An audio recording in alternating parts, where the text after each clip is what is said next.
السلام عليكم ورحمة الله وبركاته. وعليكم السلام ورحمة الله وبركاته. الحمد لله وكفى وسلام على عباده الذين اصطفى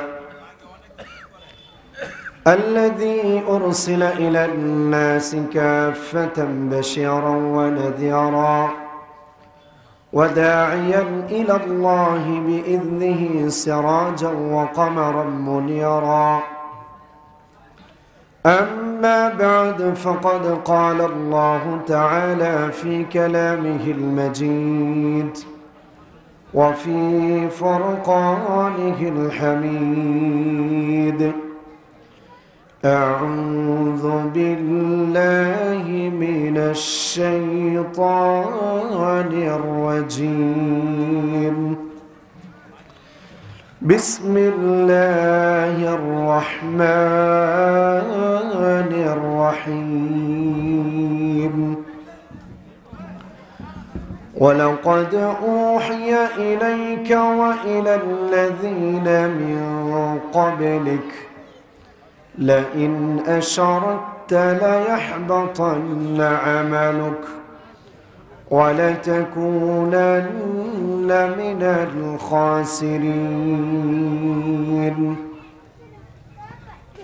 اللهم صل على محمد وعلى آل محمد كما صليت على إبراهيم وعلى آل إبراهيم إنك حميد مجيد. اللهم بارك على محمد وعلى آل محمد كما باركت على إبراهيم وعلى آل إبراهيم إنك حميد مجيد.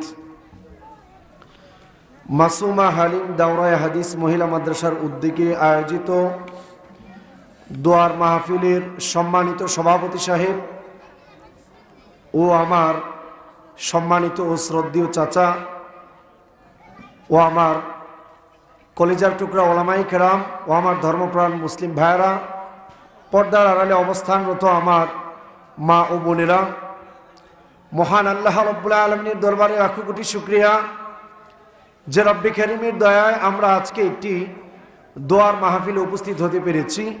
সেই জন্য আমরা সকলেই শুকরিয়া আদায় করে বলি আলহামদুলিল্লাহ। ঘুমায় গেলেন নাকি সবাই? ঘুম এসে পড়েছে? চেয়ারম্যান সাহেব তো অনেক সুন্দর কথা বলেছে। আমি চেয়ারম্যান সাহেবের বিষয়ের উপরই আলোচনা করব। উনি কয়টা জিনিস বলেছেন বলেন? জান্নাতে যাওয়ার জন্য কয়টা জিনিস বলেছেন? খুবই ইম্পর্টেন্ট, খুবই গুরুত্বপূর্ণ বিষয়। এক নাম্বার কি বলেছেন মনে আছে না ভুলে গিয়েছেন? আমি ওই তিনটা জিনিসই আপনাদের সামনে কোরআনের আয়াত আর হাদিস রেফারেন্স সহকারে আপনাদের সামনে রাখবো, যাতে আপনাদের জন্য কাজে লাগে জিনিসগুলো। আমার কাছেও বিষয়গুলো ভালো লেগেছে। আমি নরসিংদীতে দুইজন লোককে পেয়েছি, এক হলো উনি, আরেকজন হচ্ছে পলাশের এমপি সাহেব। আমি যখন আলোচনা করলাম, উনি আলোচনার মাঝে ওনাকে ডেকে এনে কথা বলার জন্য বললাম, উনি কথা বলেছিলেন। সেখানেও ওই এমপি সাহেবও কয়েকটা আয়াত বলে তর্জমা করেছিল, খুবই ভালো লেগেছে। মাশাআল্লাহ, খুবই সুন্দর কথা বলেছে। চেয়ারম্যান সাহেব কয়টা কথা বলেছে মনে আছে আপনাদের? কয়টা? তিনটা। এই তিনটা কাজ করতে পারলে কোথায় যাবেন? জোরে বলেন, কোথায় যাবেন? প্রথম নাম্বার বলেছে শিরিক মুক্ত। জোরে বলেন, কথা বলে না সবাই। আমার ভাষা কি আপনারা বুঝেন না? প্রথম নাম্বার, জান্নাতে যেতে হলে কি লাগবে? শিরিক মুক্ত ঈমান লাগবে। দুই নাম্বার কি বলেছে? বেদাত মুক্ত আমল। তিন নাম্বার হারাম মুক্ত রিজিক। খুবই ইম্পর্টেন্ট জিনিস। নাম্বার ওয়ান, আমি আয়াতও তিলাওয়াত করেছি এই সাবজেক্টের উপরে। সূরা জুমারের 65 নাম্বার আয়াত তিলাওয়াত করেছি। যদিও আজকের মাহফিলটা হচ্ছে এই মাদ্রাসাকে কেন্দ্র করে। মাশাআল্লাহ, আমার চাচা অনেক কষ্ট করেছে মাদ্রাসাটা করবে বলে, আমার সাথেও আগে কথা হয়েছিল। যাই হোক, আলহামদুলিল্লাহ, খুবই আমার কাছে ভালো লাগছে। আমি কাকারে বললাম, কাকা সমস্যা নাই, অন্য প্রোগ্রাম বাদ দিয়ে হলেও উপস্থিত হব আপনার এখানে। যে কাকার একটা আশা ছিল মাদ্রাসা হবে, মাদ্রাসা হয়েছে, স্টুডেন্টও মাশাআল্লাহ ভালো, সামনে হয়তো আরও বাড়বে ইনশাআল্লাহ। দোয়া করি আল্লাহ রাব্বুল আলামিন এটাকে একটা মার্কাজ হিসেবে কবুল করুক। সবাই বলুন আমিন। চলুন আমরা আমাদের আলোচনার দিকে চলে যাই। যেহেতু ঠান্ডার দিন, আপনারাও বেশিক্ষণ বসে থাকবেন না, অনেকক্ষণ কথাবার্তা শুনেছেন। নাম্বার 1, শিরিক এমন এক ভয়ানক পাপ, যেই পাপ রত অবস্থায় কোনো মানুষ মারা গেলে আল্লাহ রাব্বুল আলামিন ওই মানুষটাকে মাফ করবেন না। সেই মানুষটা যদি পৃথিবীর নবীও হয়, কোনো নবী তো শিরিক করবেন নাই, এমন কেউ যদি হয়, তাহলেও আল্লাহ রাব্বুল আলামিন তাদেরকে কি করবেন না। আর শিরিকি একমাত্র একটি পাপ যাকে যামবুন আযীম বলা হয়, পৃথিবীর বুকে সবচাইতে বড় পাপ, যেই পাপের কারণে মানুষ চিরস্থায়ী জাহান্নামে নিক্ষিপ্ত হবে। অন্যান্য পাপগুলোর ক্ষেত্রে হয়তো চিরকালের জন্য জাহান্নামে যাবে না, কিন্তু শিরিকের কারণে মানুষ চিরকালের জন্য কোথায় যাবে? এই জন্য শিরিক মানে হলো আল্লাহর সাথে কাউকে শেয়ার করা। শিরিক মানে কি বললাম? সহজ ভাষায় যেই কাজগুলো আল্লাহ রাব্বুল আলামিনই করতে পারেন, এমন কোন কাজ মানুষের জন্য দাবি করা, সেটাই হলো আল্লাহর সাথে কি করা? শরীক করা। যেমন হিদায়াত দেওয়ার মালিক কে? চিল্লায় বলেন, হিদায়াত দেওয়ার মালিক কে? আল্লাহ। বৃষ্টি দেওয়ার মালিক কে? সুস্থতা অসুস্থতা দান করার মালিক কে? ইবাদত পাওয়ার মালিক কে? আল্লাহ। এখন যদি আপনি সুস্থতা অসুস্থতার মালিক মনে করেন কোনো মানুষকে যদি মনে করেন যে না উনি হিদায়াত দেওয়ার মালিক, তাহলে কার সাথে শরীক করা হবে? আল্লাহ রাব্বুল আলামিনের সাথে শরীক করা হবে। এই জন্য কোরআনুল কারীম সূরাতুন নিসা পড়ুন। আল্লাহ রাব্বুল আলামিন সূরা নিসার 48 নম্বর আয়াতে আল্লাহ রাব্বুল আলামিন বলছেন,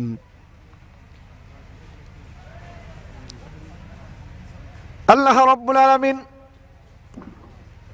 সূরা নিসার 48 নম্বর আয়াতে আল্লাহ রাব্বুল আলামিন বলেন, ইন্নাল্লাহা লা ইয়াগফিরু আন ইউশরাকা বিহি ওয়া ইয়াগফিরু মা দুনা যালিকা লিমান ইয়াশা। আল্লাহ রাব্বুল আলামিন বলেন, অবশ্যই আল্লাহ রাব্বুল আলামিন শিরিকের পাপরত ব্যক্তিকে মাফ করবেন না। ওয়া ইয়াগফিরু মা দুনা যালিকা লিমান ইয়াশা। শিরিক ছাড়া অন্য গুনাহগুলো আল্লাহ রাব্বুল আলামিন চাইলে মাফ করে দিতে পারেন, কিন্তু শিরিকের গুনাহ আল্লাহ কাউকে মাফ করবেন না। শুধুমাত্র সাধারণ মানুষ নয়, আমি যে আয়াত তিলাওয়াত করেছি সূরা জুমারের 65 নম্বর আয়াত, এই আয়াতে আল্লাহ রাব্বুল আলামিন আমাদের রাসূলকে লক্ষ্য করে বলছেন, পৃথিবীর সমস্ত নবীদের ভেতর শ্রেষ্ঠ নবীর নাম কি? চিল্লায় বলুন, শ্রেষ্ঠ নবীর নাম কি? সর্বশেষ আম্বিয়া বিশ্বনবী মুহাম্মদুর রাসূলুল্লাহ সাল্লাল্লাহু আলাইহি ওয়াসাল্লাম, ওনাকে আল্লাহ রাব্বুল আলামিন ডাক দিয়ে বলছেন, আমাদের রাসূলকে আল্লাহ ভালোবাসতেন কম না বেশি? জোরে বলেন, কম ভালোবাসতেন না বেশি ভালোবাসতেন? অনেক বেশি ভালোবাসতেন। যখন কোরআনুল কারীম নাযিল হয়, জিবরাইল আমিন যখন কোরআনুল কারীম তিলাওয়াত করে, কোরআন মুখস্থ রাখার জন্য বিশ্বনবী জিবরাইল আমিনের সাথে তিলাওয়াত করতেন, ঠোঁট নাড়াতেন। আল্লাহ রাব্বুল আলামিনের কাছে দেখে পছন্দ হয় না, তার রাসূল এত কষ্ট করবে কেন? আল্লাহ রাব্বুল আলামিন তার রাসূলকে বললেন, লা তুহাররিক বিহি লিসানাক, আপনি আপনার জবানকে নাড়াবেন না। ইন্না আলাইনা জামআহু ওয়া কুরআনা, এই কোরআন একত্রিত করা আর মুখস্থ করে আপনার অন্তরে রেখে দেওয়া, এই দায়িত্ব আমি আল্লাহ রাব্বুল আলামিন নিয়ে নিয়েছি। রাসূল আর জবান নাড়াতে হয় নাই, অটো আল্লাহ রাব্বুল আলামিন তার অন্তরে কোরআনুল কারীমকে বসিয়ে দিয়েছেন। সুবহানাল্লাহ। ভালো কম ভাষার কারণে না বেশি ভাষার কারণে? সেই নবীকে লক্ষ্য করে আল্লাহ রাব্বুল আলামিন বলছেন, ওয়ালাকাদ উহিয়া ইলাইকা ওয়া ইলাল্লাযীনা মিন ক্বাবলিক, নবী আমার, আপনার পূর্বে যত নবী রাসূলের আগমন হয়েছে সবার কাছে আমি আল্লাহ রাব্বুল আলামিন একটি ওহী করেছি, প্রজ্ঞাপন জারি করেছি, আদেশ নাজিল করেছি। সেটা হলো লা ইন আশরাকতা লা ইয়াহবাতান্না আমালুক। ওই নবীরা আর আপনিও যদি আমি আল্লাহ রাব্বুল আলামিনের সাথে কাউকে শরীক করেন, শেয়ার করেন, লা ইয়াহবাতান্না আমালুক, অবশ্যই আপনার সমস্ত ভালো কর্মগুলোকে নষ্ট করে দেওয়া হবে। ওয়ালা তাকুনান্না মিনাল খাসিরিন, আর আপনি নবী হবেন ক্ষতিগ্রস্ত লোকদের অন্তর্ভুক্ত। আমাদের রাসূলকে আল্লাহ ওয়ার্নিং দিচ্ছেন, আপনি নবী হওয়ার পরেও যদি আপনি আল্লাহর সাথে কাউকে শেয়ার করেন, শরীক করেন, তাহলে আপনার সমস্ত আমলগুলোকে বরবাদ করে দেওয়া হবে, আপনি ক্ষতিগ্রস্ত লোকদের অন্তর্ভুক্ত হবেন। ভাড়ামা, শিরক এমন এক ভয়ানক পাপ, যেই পাপের ব্যাপারে আল্লাহ রাব্বুল আলামিন কোন নবী রাসূলকেও ছাড় দেবেন না। এই জন্য ঈমান তো লাগবে, তবে শিরক মুক্ত ঈমান লাগবে। এই জন্য কোরআনুল কারীমে সূরা ইউসুফ 12 নম্বর সূরার 106 নম্বর আয়াতে আল্লাহ রাব্বুল আলামিন বলেছেন যে ওয়ামা ইউমিনু আকসারুহুম বিল্লাহ ইল্লা ওয়া হুম মুশরিকুন, অধিকাংশ মানুষ ঈমান আনয়ন করে, ঈমান আনয়ন করা সত্ত্বেও তারা মুশরিক, মানে শিরিক যুক্ত অবস্থায় ঈমান আনয়ন করে। বলবো কিভাবে আমরা অধিকাংশ মানুষ আল্লাহ রাব্বুল আলামিনের সাথে শরীক করি? কি আপনারা কি জানতে চান না? কারণ শিরিক নিয়ে যদি মারা যান তাহলে তো যত নেক আমল আছে কোনোটা তো সেখানে কাজে আসবে না, বরঞ্চ ওই শিরিকের কারণে চিরকালের জন্য জাহান্নামে যেতে হবে, নেক আমল যা আছে সবগুলো বরবাদ হয়ে যাবে। নবীদের ব্যাপারে দেখেন, হযরত ইব্রাহিম আলাইহিস সালাতু ওয়াস সালামের বাবা, উনি কি মুসলমান ছিলেন না মুশরিক ছিলেন? জোরে বলেন, মুসলমান ছিলেন না মুশরিক ছিলেন? মুশরিক ছিলেন। হযরত ইব্রাহিম খলিলুল্লাহ আল্লাহ রাব্বুল আলামিনের কাছে বলে, ইয়া রব, কিয়ামতের মাঠ যখন কায়েম হবে আপনি তো মুশরিকদেরকে জাহান্নাম দান করবেন, আমি ইব্রাহিম খলিলুল্লাহ আমার আব্বাকে যখন আমার চোখের সামনে জাহান্নামে ফেলাবেন আমার অপমান হবে, আপনি তাকে বাঁচান। আল্লাহ রাব্বুল আলামিন বললেন, ইব্রাহিম, মুশরিকদের ব্যাপারে কোনো ধরনের ছাড় নেই। বুখারীর হাদিস। কিয়ামতের মাঠে আল্লাহ রাব্বুল আলামিন ইব্রাহিমের পায়ের সামনে একটি ময়লার স্তূপের মতো করে, একটি ফুটবলের মতো করে একটি কোনো জিনিস রাখবেন। ইব্রাহিম খলিলুল্লাহ পা দ্বারা আঘাত করে তা জাহান্নামে ফেলে দেবে। আল্লাহ রাব্বুল আলামিন বলবেন, ইব্রাহিম, তুমি কি জানো তোমার পায়ের কাছে যা ছিল আর তুমি লাঠি দিয়ে যা নিক্ষেপ করলে জাহান্নামে তা কি? ইব্রাহিম বলবে, কি ছিল? আল্লাহ রাব্বুল আলামিন বলবেন, ইব্রাহিম, এটাই হলো তোমার বাবা।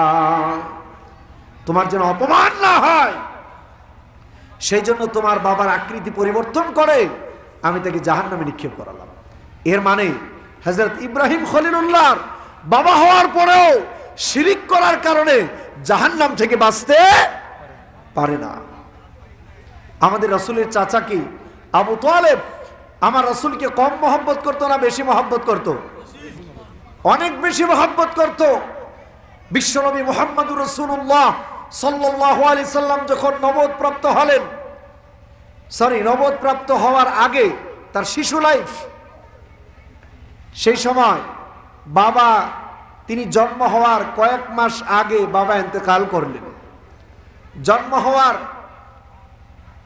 2 বছর পরে মা ইন্তেকাল করলেন। এর কিছুদিন পরে আবার তার দাদাও মারা গেল। আমার রাসূলের কেউ নেই, উনি একজন ইয়াতীম হয়ে গেলেন। কিছুদিন পর রাসূল সাল্লাল্লাহু আলাইহি সাল্লাম লালিত পালিত হলেন তার চাচা আবু তালেবের হাতে। আবু তালেব তাকে কতটা মহব্বত করত, সিরাতের কিতাবগুলো যখন পড়বেন তখন বুঝতে পারবেন প্রত্যেকটা সিরাতের কিতাবে উল্লেখ করা আছে যে রাসূল সাল্লাল্লাহু আলাইহি সাল্লাম নবুয়ত প্রাপ্তির পূর্বে তিনি মক্কা থেকে বের হয়েছিলেন কি না, অনেকে প্রশ্ন করে। সেই জন্য সিরাতের কিতাবগুলোতে উল্লেখ করা আছে আল্লাহ রসুল নবুয়ত প্রাপ্ত হওয়ার আগে 2 বার মক্কা থেকে বের হয়েছিল। কয়বার? 2 বার বের হয়েছিল। একবার প্রথম নাম্বার বার যখন বিশ্বনবীর বয়স হলো 12 বছর, আর দ্বিতীয় নাম্বার বার হলো যখন বিশ্বনবীর বয়স 25। 12তম বৎসরে আল্লাহ নবীর চাচা আবু তালেব বলল, মুহাম্মদ চলো আমার সাথে সিরিয়ায় যাব। সিরিয়ায় নিয়ে রওনা গেলেন। নিয়ম হলো সেখানে যাওয়ার পর গির্জার পাশেই তাদের অবস্থান হয়। বিশ্বনবীকে নিয়ে যখন ঘোড়ার পিঠ থেকে নামলেন, নেমে যখন তাঁবু টানালেন, ওই একজন পাদ্রী গির্জার উপর বসে বসে দেখে কে আসলো। নাম হলো তার জার্জিস পাদ্রীর নাম, যাকে বুহাইরা বলা হয়। ওই পাদ্রীকে বুহাইরা বলে প্রসিদ্ধ, কিন্তু তার মূল নাম হলো জার্জিস। নাম কি? এই পাদ্রী কোনোদিন গির্জা থেকে কোনো ব্যক্তির জন্য নামে না, কিন্তু সেই দিন এই পাদ্রী গির্জা থেকে নিচে নেমে আবু তালেবের কাছে গেল। আবু তালেবের কাছে গিয়ে জিজ্ঞেস করলো, আবু তালেব মান হাযার রাজুল, এই লোকটাকে? আবু তালেব বলল, হাযা ইবনু আখি, এটা আমার ভাইয়ের ছেলে। জার্জিস বলল, আবু তালেব আমার মেহমানদারি গ্রহণ করো। মেহমানদারি করালেন। নিজ হাতে মেহমানদারি করানোর পর আবু তালেবকে বলল, আবু তালেব এ তো তোমার ভাতিজা নয়, এ তো হলো সাইয়্যিদুল মুরসালিন, এ তো হলো সমস্ত নবীদের সর্দার। তখনও তিনি ছোট, নবুয়ত পান নাই। হুয়া সাইয়্যিদুল আম্বিয়া, সে হবে পৃথিবীর নবীদের সেরা। আবু তালেব জিজ্ঞেস করলো, কাইফা আরাফতা, কিভাবে আপনি চিনলেন? আবু তালেবকে উত্তর দিল, কারানা কিতাবুনা, আমরা আমাদের কিতাবগুলো পড়েছি পূর্বেকার, এই কিতাবগুলোতে যা পেয়েছি তাতে বোঝা যায় সেই হলো আখিরি নবী। জার্জিস বলল, আবু তালেব দেরি করো না, তাকে যদি এখানে রাখো রোমান অথবা ইহুদিরা তাকে মেরে ফেলবে, এক্ষুনি মক্কায় পাঠিয়ে দাও। এই ছোট কাল থেকে আল্লাহর নবীকে বড় করলেন আবু তালেব। রাসূল নবুয়ত প্রাপ্তি হলেন। আবু তালেব দুনিয়ার বুক থেকে বিদায় হচ্ছে, ঈমানবিহীন অবস্থায় মারা যাচ্ছে। আল্লাহর নবী চাচাকে বললেন, চাচা শুধুমাত্র আপনি বলুন কুল লা ইলাহা ইল্লাল্লাহ ইন্নী আহুজ্জু বিকা ইনদাল্লাহ। আপনি শুধু স্বীকার করুন আল্লাহ রাব্বুল আলামিন এক, অদ্বিতীয়, আমি আপনার জন্য আল্লাহর সাথে কথা বলবো। চাচা বললেন, ভাতিজা আমি জানি তোমার আনিত ধর্ম তা সত্য, কিন্তু আমি আমার বাপ দাদার আনিত ধর্মকে ছাড়ব না। চাচা শিরক যুক্ত অবস্থায় ইন্তেকাল করলেন। আল্লাহর নবী পাশের গৃহে গিয়ে তার চাচার জন্য দোয়া করা শুরু করলেন। তিনি বললেন, ইন্নী আদউ ইলাল্লাহ মা লাম উনহা মির রাব্বি, আমি আমার মালিকের পক্ষ থেকে যতক্ষণ পর্যন্ত নিষেধাজ্ঞা প্রাপ্ত না হব ততক্ষণ আমি আমার চাচার জন্য আমার রবের কাছে মাফ চাইব। সাথে সাথে আল্লাহ রাব্বুল আলামিন কোরআনুল কারীম সূরা তাওবার 113 নম্বর আয়াত নাযিল করে দিলেন, মা কানা লিন-নাবিয়্যি ওয়াল্লাযীনা আমানু, কোন নবী আর কোন ঈমানদারের জন্য উচিত নয় যদি তারা নিকটস্থ আত্মীয় হয়, একথা জানার পর যে সে ব্যক্তি শিরকযুক্ত অবস্থায় মারা গিয়েছে, ওই লোকদের জন্য আল্লাহর কাছে মাফ চাওয়াও জায়েজ নয়।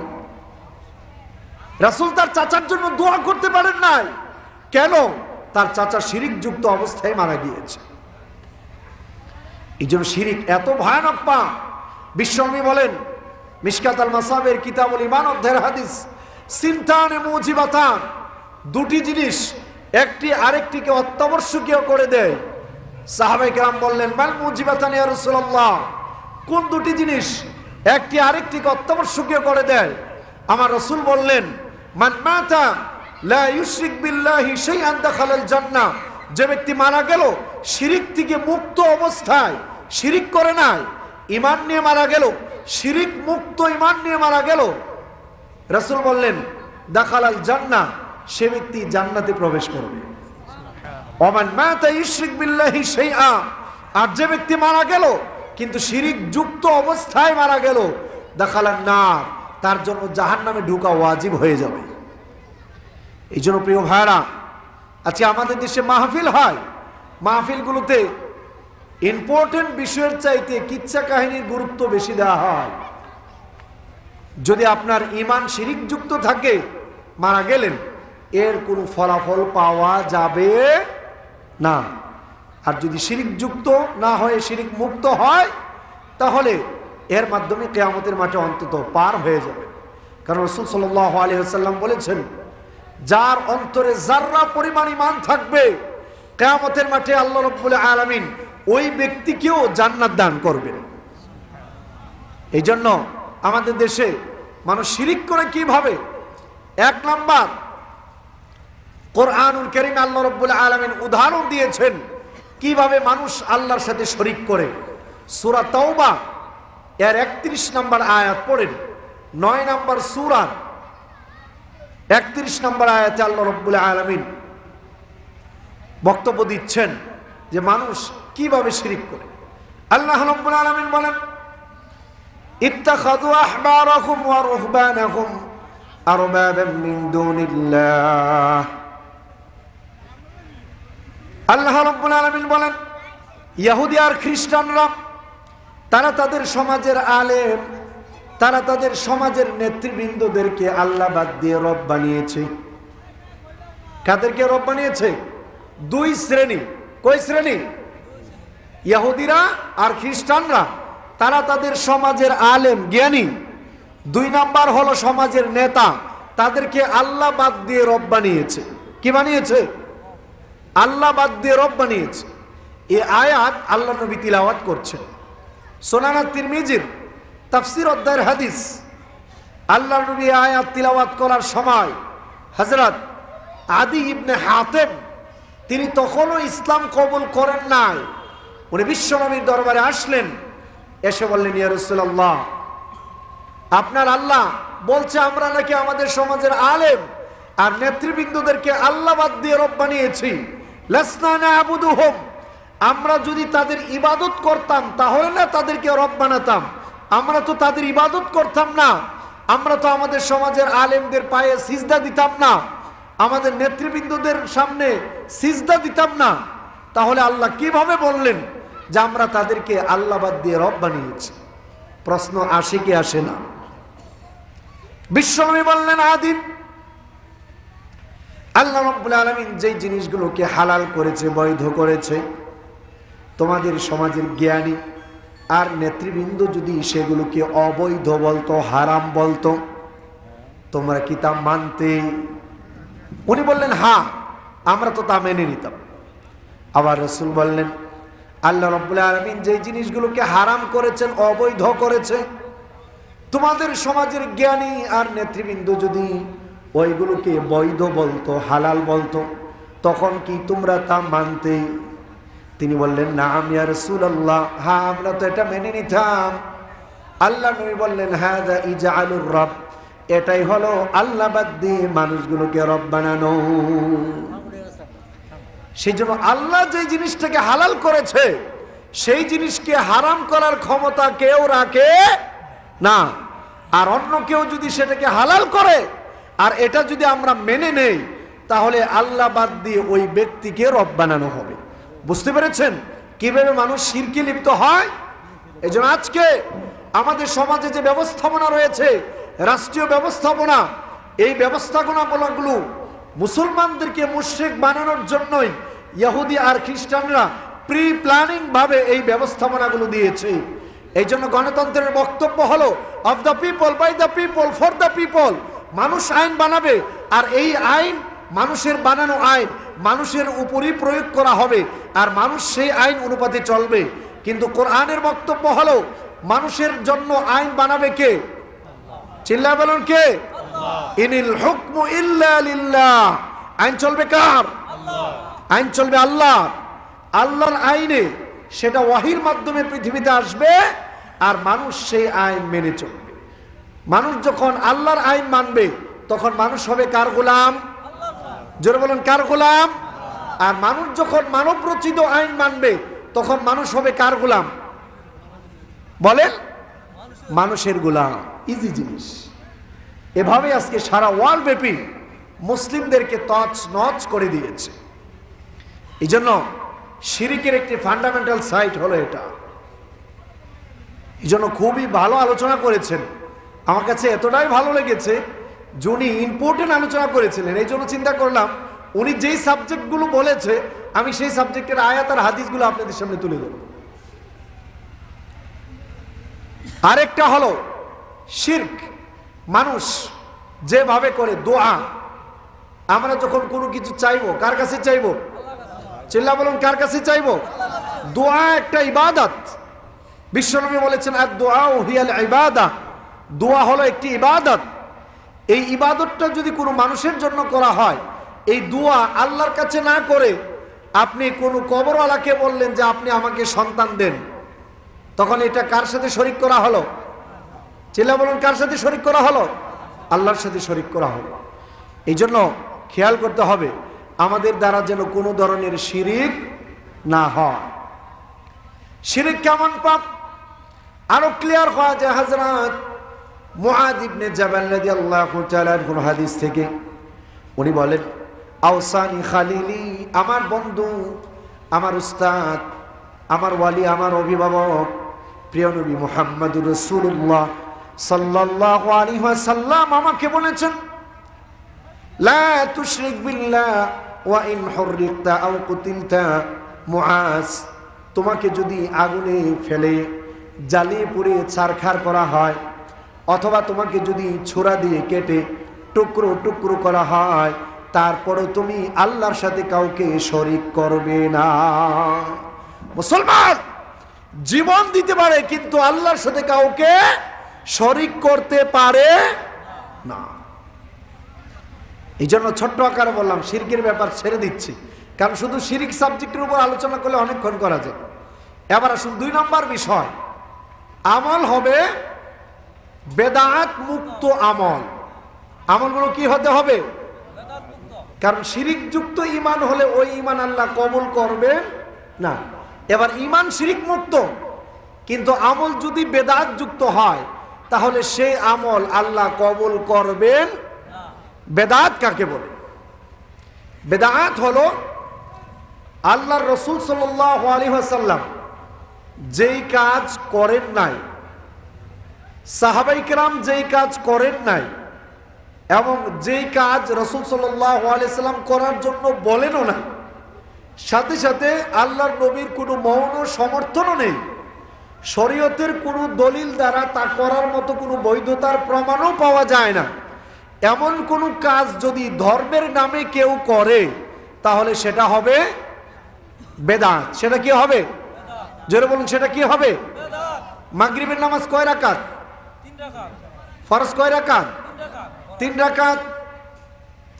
আপনি ভাবলেন 3 রাকাত, এক এক রাকাতের এক একটা সিজদার মূল্য অনেক বেশি, কারণ আল্লাহর নবী বলেছেন বান্দা আল্লাহ রাব্বুল আলামিনের সবচাইতে কাছাকাছি হয় সিজদার মাধ্যমে। 1 রাকাত বাড়ালে 2টা সিজদা বাড়বে, একটা রুকু বাড়বে, সূরা ফাতিহা বাড়বে, তাসবিহ বাড়বে। ভালো না খারাপ?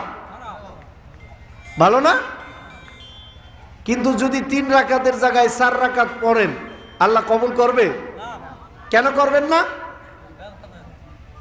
কারণ এটা আল্লাহ রাসূল যে পদ্ধতি দেখিয়েছেন সেই পদ্ধতিতে হয় না।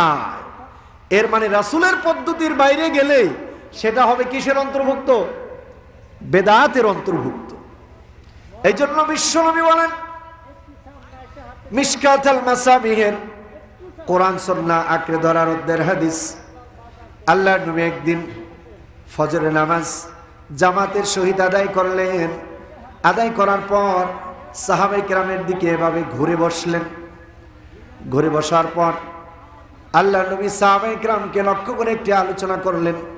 হযরত ইরবাজ ইবনে সারিয়া বলেন, ফাওয়াদানা মাউইদাতান বালাইগাতান যারাফাত মিনহাল উয়ুন ওয়া ওয়াজিলাত মিনহাল কুলুব।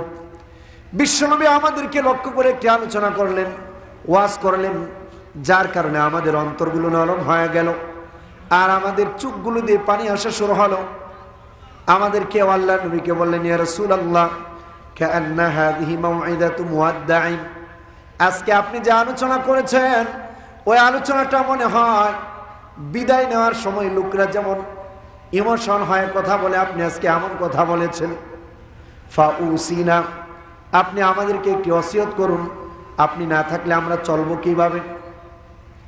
বিশ্বনবী বললেন, তোমাদেরকে প্রথম নাম্বার ওসিয়ত করছি, উসিকুম বিতাকওয়াল্লাহ, আমি তোমাদেরকে ওসিয়ত করছি তোমরা আল্লাহকে ভয় করবে। কাকে ভয় করবে? চিল্লা বলুন, আমরা কাকে ভয় করব? আমরা ইবাদত করব কার ভয়ে?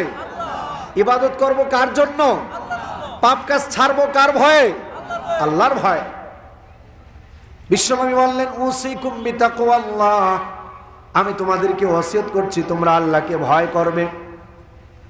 এরপর আল্লাহ নবী বলেন, ওয়াসসাম'i ওয়াত-তাআতি ওয়া ইন কানা আবাদান হাবাশিয়ান, আর ইসলামিক রাষ্ট্র যে পরিচালনা করবে কোরআনের আইন অনুপাতে তাকে বলা হয় খলিফাতুল মুসলিমিন।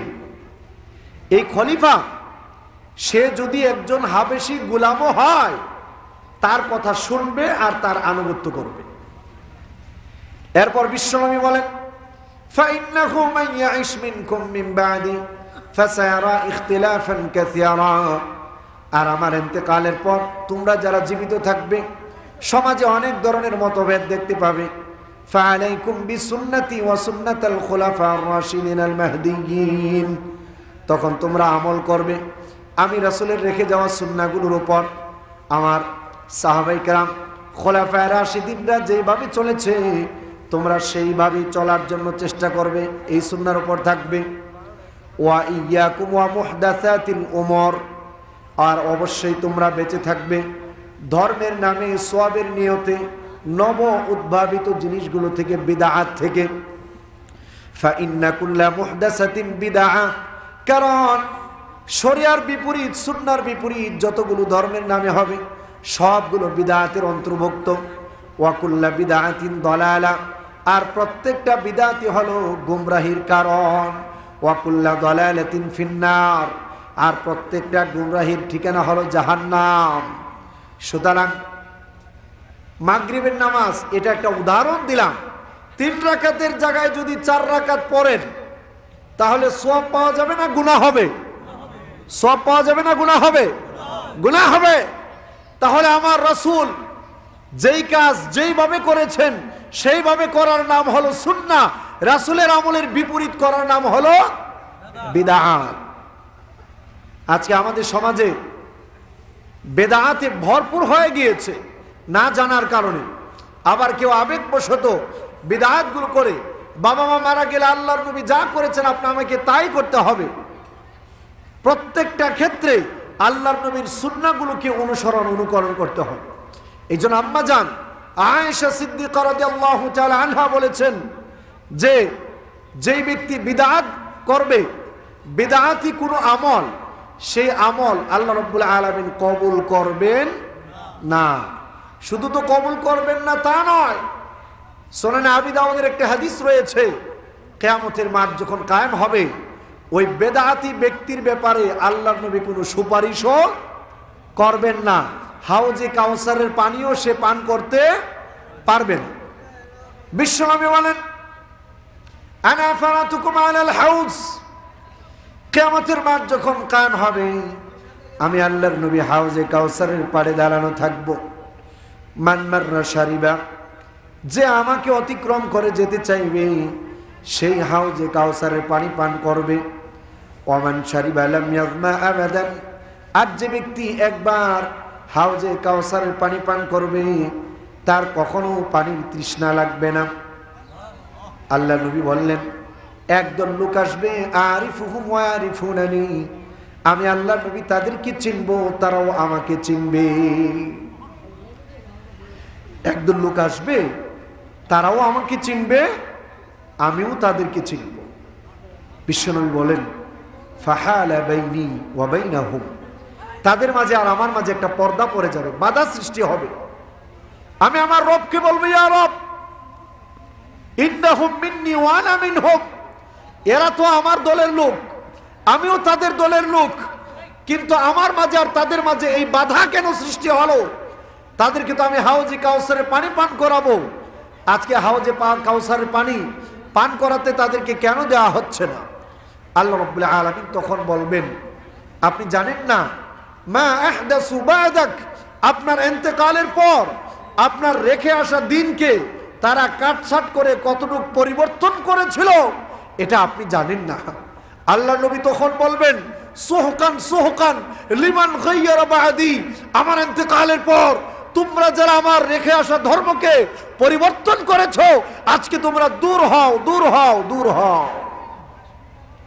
প্রিয় মুসল্লিনে কেরাম, প্রচন্ড শীত, অনেক কষ্ট করে বসে আছেন, ফজরের নামাজের সময় এই ঠান্ডা পানি দিয়ে উজু করে নামাজগুলো আদায় করেন, কষ্ট করে টাকা পয়সা ইনকাম করে আল্লাহর পথে সদাকা করেন, ইবাদতগুলো কষ্ট করে করেন।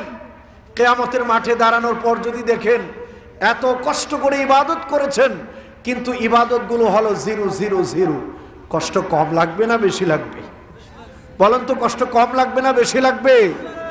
অনেক বেশি লাগবে। সেই জন্য ইবাদতগুলো রিয়েলভাবে করার চেষ্টা করেন। উদাহরণ দিচ্ছি দুইটা। আমাদের দেশে আমরা নামাজ আদায় করি, নামাজ ধীর স্থিরভাবে পড়ি না খুব তাড়াহুড়া করে পড়ি? অনেক তাড়াহুড়া করে পড়ি। নামাজ ধীর স্থিরভাবে পড়বেন। কষ্ট যেহেতু করেছেন আর একটু করেন না, কারণ তাড়াহুড়া করলে নামাজ আদায় করলে আল্লাহ এই নামাজ কবুল করবেন না। নামাজের পর আল্লাহ নবী কতগুলো সুন্নাহ পালন করেছেন। সালাম ফেরানোর পরই আল্লাহ রাসূল সাল্লাল্লাহু আলাইহি সাল্লাম একবার তাকবীর দিতেন, বলতেন আল্লাহু আকবার, তিনবার ইস্তিগফার পাঠ করতেন, বলতেন আস্তাগফিরুল্লাহ আস্তাগফিরুল্লাহ আস্তাগফিরুল্লাহ, আল্লাহ আমি আপনার কাছে মাফ চাই, আপনি আমাকে মাফ করে দেন। কয়বার? তিনবার। এরপর আল্লাহ নবী দোয়া পড়তেন, আল্লাহুম্মা আনতাস সালাম ওয়া মিনকাস সালাম তাবারাকতা ইয়া যাল জালালি ওয়াল ইকরাম, হে আল্লাহ আপনি শান্তি, আপনার পক্ষ থেকেই শান্তি আসে, আপনি মহান, আপনি বরকতপূর্ণ। এই দোয়া আল্লাহ নবী পড়তেন। এরপর আল্লাহ নবী বলেছেন, মান ক্বারা আয়াতুল কুরসি ফি দুবুরি কুল্লি সালাতিন মাকতুবা, যে ব্যক্তি প্রত্যেকটা ফরজ নামাজের পর আয়াতুল কুরসি তিলাওয়াত করবে, পাঠ করবে, তার আর জান্নাতের বাধা হলো মৃত্যু। এই লোকটা মারা যাবে আর সাথে সাথে আল্লাহ রাব্বুল আলামিন তাকে জান্নাত দান করবেন। কিন্তু আমরা এই আমলগুলো না করে খুব দ্রুত অপেক্ষা করতে থাকি ইমাম সাহেব কখন আমাদেরকে নিয়ে দোয়া করবে। আসলে এই মুনাজাত তো নামাজের কোনো অংশ নয়, এটাকে যদি কেউ অংশ মনে করে এটা বেদাতের অন্তর্ভুক্ত হবে। এই জন্য সুন্নাহ আমলগুলোকে বেশি প্রাধান্য দেবেন। তারপর রাসূলুল্লাহ বলেছেন, মান সাব্বাহা ফি দুবুরি কুল্লি সালাতিন 33 ওয়া কাব্বারা আল্লাহ 33 ওয়া হামিদাল্লাহ 33, যে ব্যক্তি 33 বার সুবহানাল্লাহ বলবে, 33 বার আলহামদুলিল্লাহ বলবে, 33 বার আল্লাহু আকবার বলবে, 3 কতবার হয়? 99 বার। ফাযালিকা 99, এটা হলো 99 বার।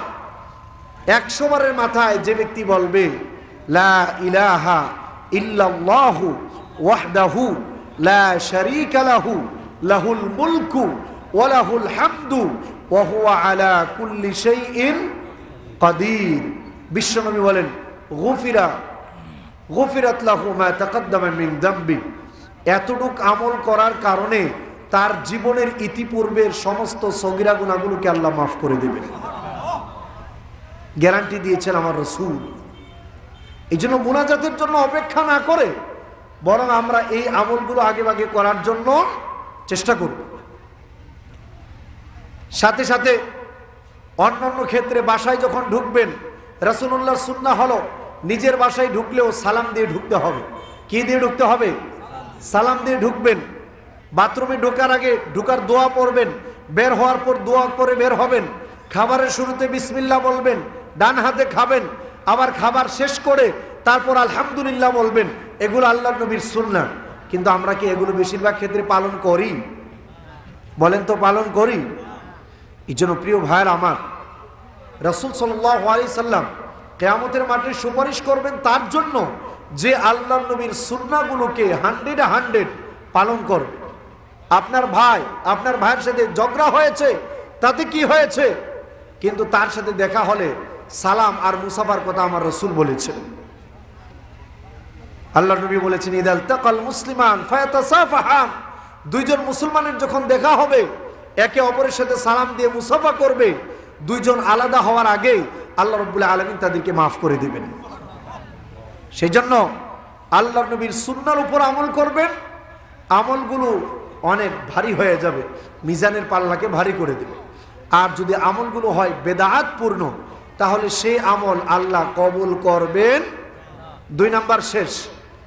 3 নাম্বার, হালাল ইনকাম করা লাগবে। কি? জোরে বলেন, কি ইনকাম করা লাগবে? 3 নাম্বার, কি ইনকাম করবেন? হালাল। রিজিক যদি হালাল না হয় তাহলে দোয়াও আল্লাহ কবুল করবেন। কোরআনুল কারীম পড়ুন। সুদ নামক যে হারাম ইনকাম রয়েছে এটা খুব মারাত্মক। শুধু সুদ নয়, আমাদের দেশে মানুষ মনে করে শুধুমাত্র সুদ খাওয়াই হারাম, আর অন্যগুলো হারাম নয়। কেন? আমাদের দেশের বেশিরভাগ ভাইয়েরা বোনদের সম্পত্তি না দিয়ে সেগুলো খেয়ে ফেলে, ঠিক না বে ঠিক? তে বোনের সম্পত্তি খাওয়া এটা হালাল না হারাম? এই অধিকার তো বোনরা পাওয়া ছিল। বাবার যে ওয়ারিসের সম্পত্তি, এটা 2 ভাগ পাবে ছেলে আর মেয়ে পাবে অর্ধেক, অর্থাৎ 1 ভাগ। তাহলে এটা যদি বোনদেরকে না দেওয়া হয়, সেটা যদি ভাইরা দখল করে খায়, এটা হালাল হবে না হারাম হবে? চিল্লা বলেন, হারাম হবে না হালাল হবে? হারাম। আরেকটা হলো ব্যবসা করেন, মিথ্যা কথা বলে মানুষকে ধোঁকা দিয়ে ব্যবসা করেন। এই যে ধোঁকা দিয়ে ইনকাম করছেন, ওই ইনকামটা হালাল হবে না হারাম হবে? হারাম হবে না হালাল হবে? হারাম। আবার এলাকার সর্দার, বিচার করেন, 5,000 টাকা যে আপনার পকেটে ঢুকালো তার পক্ষে আপনার বিচার গেল, ইনকামটা হালাল না হারাম? বলেন, ইনকামটা হালাল না হারাম? আবার মনে করেন আপনি এলাকার আলেম, এখন আপনাকে একজন অন্যায় করে এসে কিছু টাকা পয়সা হাদিয়া দিল, আর আপনি অন্যের পক্ষেই ফতোয়া দিয়ে দিলেন, ওই ইনকামটা হালাল হবে না হারাম হবে? চিল্লা বলুন, হালাল না হারাম? হারাম। রাষ্ট্রের সম্পত্তি দুর্নীতি করে নিয়ে নেওয়া হালাল না হারাম? হারাম। অন্যের জমিন দখল করে খাওয়া এটা হারাম। এজন্য হারাম ইনকাম এতটা মারাত্মক, আমার রাসূল বলেন, মুসনাদ আহমদ বিন হাম্বলের হাদিস, বিশ্বনবী বলেন, লা ইয়াদখুলুল জান্নাতা জাসাদুন গুযিয়া বিহারাম, ওই দেহ জান্নাতে ঢুকতে পারবে না যেই দেহটা হারাম ইনকামের মাধ্যমে গঠিত হলো। এই জন্য হালাল খান, কম খান, হারাম খাবেন না। শুধু তাই নয়, মুসলিম শরীফে একটা হাদিস উল্লেখ করা হয়েছে, একজন লোক মুসাফির মানুষ 15 দিনের রাস্তা সফর করেছে, 1 মাস পর্যন্ত লাগবে তার গন্তব্যে পৌঁছাতে। আল্লাহ রসুল বলেছেন 3 ব্যক্তির দোয়া আল্লাহ কবুল করেন। কয় ব্যক্তির দোয়া আল্লাহ কবুল করেন? 3 ব্যক্তির। এর মধ্যে একজন হলো মা বাপ, আরেকজন হলো মুসাফির, 3 নম্বর হলো মাজলুম। মুসাফির ব্যক্তির দোয়া আল্লাহ কবুল করেন। তো যে 15 দিনের রাস্তা সফর করলো সে কি মুসাফির না? বিশ্বনবী বলেন, ফারাফা ইয়াদাইহি, 15 দিনের সফর করে লোকটা আল্লাহ রাব্বুল আলামিনের কাছে হাত তুললো, হাত তুলে বলল, ইয়া রব্বি ইয়া রব্বি, আমার মালিক, আমার এটা লাগবে ওটা লাগবে, দোয়া করছে। আল্লাহ রাব্বুল আলামিন তখন বলেন, আমি আমার এই বান্দার দোয়া কেমনে কবুল করব? মাতআমুহু হারাম, মাশরাবুহু হারাম, ওয়া মালবাসুহু হারাম, এই লোকটা যা খেয়েছে সব হারাম খেয়েছে, এই লোকটা যা পরিধান করেছে সব হারাম পরিধান করেছে, যা পান করেছে তাও হারাম পান করেছে। এই লোকের দোয়া আমি আল্লাহ রাব্বুল আলামিন কবুল করব না। এর মানে হারাম খাওয়ার পর যদি আল্লাহর কাছে দোয়া করেন, আল্লাহ রাব্বুল আলামিন ওই দোয়া কখনোই কবুল করবেন না। এই জন্য হারাম এটা এতটাই ভয়ানক, গোটা সমাজ ব্যবস্থাপনাকে নষ্ট করে দেয়। আজকে আমাদের দেশে সন্তান নষ্ট হওয়ার পেছনে কারণ বলতে থাকে, একটা অন্যতম বড় মাপের কারণ হলো বাবার হারাম ইনকামের প্রভাব সন্তানের উপরও ফেলবে। ঠিক না ভাই? ঠিক। তাছাড়া সুদ এটা তো আছেই। কোরআনুল কারীম সূরা বাকারার ৭৮ নম্বর আয়াত পড়ুন। আল্লাহ রাব্বুল আলামিন বলছেন, ইয়া আইয়ুহাল্লাযীনা আমানুত্তাকুল্লাহা ওয়া যারু মা বাকিয়া মিনার রিবা। হে ঈমানদার বান্দাগণ, তোমরা আল্লাহকে ভয় করো আর বকেয়া যত সুদ আছে সবগুলোকে বর্জন করো। ফাইন লাম তাফআলু, যদি সুদ বর্জন না করো, ফাআযানু বিহারবিন মিনাল্লাহি ওয়া রাসূলি, তোমরা আল্লাহ এবং তার রাসূলের বিরুদ্ধে যুদ্ধের ঘোষণা দিয়ে দাও। এর মানে সুদ খাওয়া, সুদ দেওয়া, সুদ নেওয়া মানে আল্লাহ এবং তার রাসূলের বিরুদ্ধে যুদ্ধের ঘোষণা দেওয়া। এই জন্য রাসূলুল্লাহ বলেছেন, দিরহামুন ওয়াহিদ মিন রিবা, সুদের একটি টাকা শাররুম মিন সিত্তাতিন ওয়া সালাসুনা জানিয়া, 36টা বেশ্যা নারীর চাইতেও মারাত্মক। সুদের একটা টাকা 36টা বেশ্যা নারীর চাইতেও মারাত্মক। এই জন্য খুব ইম্পর্টেন্ট জিনিস, ইবাদত কবুল হওয়ার জন্য শর্ত হলো হালাল ইনকাম লাগবে। হালাল ইনকাম ছাড়া ইবাদত কবুল হবে না। কাকা কি বলেন, শেষ করে দেবো? ছেড়ে দেবো, শেষ করে দেবো? জি।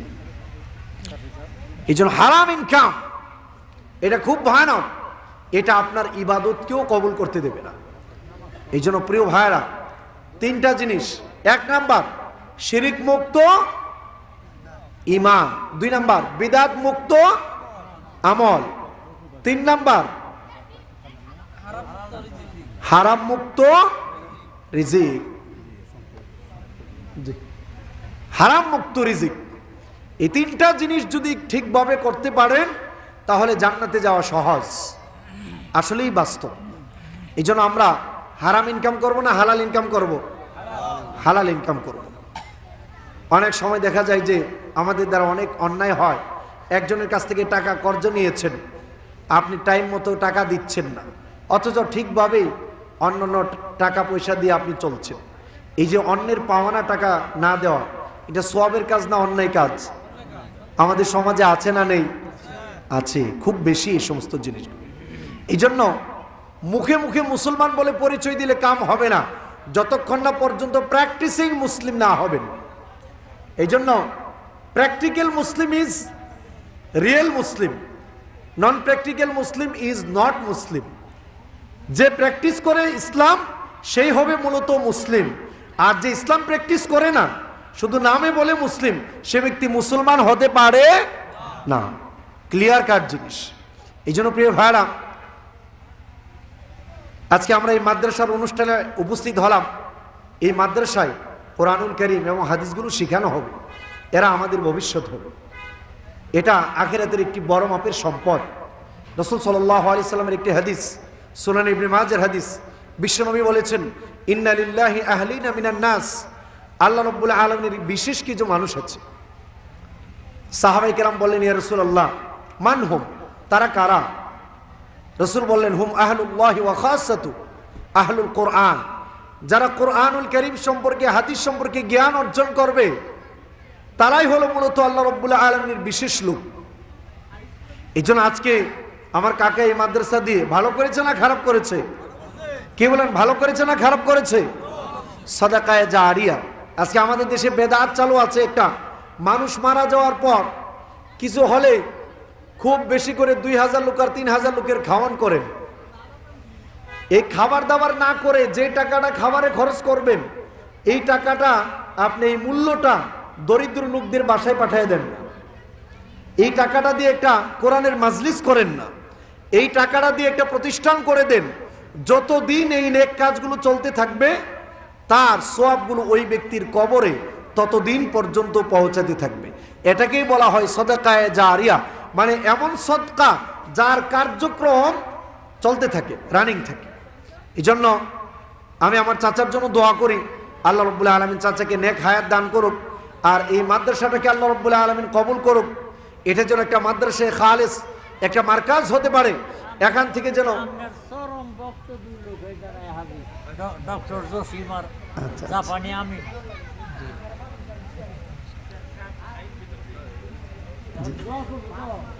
যাই হোক, তো ঠান্ডার রাত্র, সেজন্য আর সামনে বাড়ছি না, আমরা আমাদের আলোচনাগুলো শেষ করে দিচ্ছি। আল্লাহ রাব্বুল আলামিন আমাদের সকলকেই যে আলোচনাগুলো করলাম সেটার উপর আমল করার তৌফিক দান করুক। জোরে বলেন আমিন।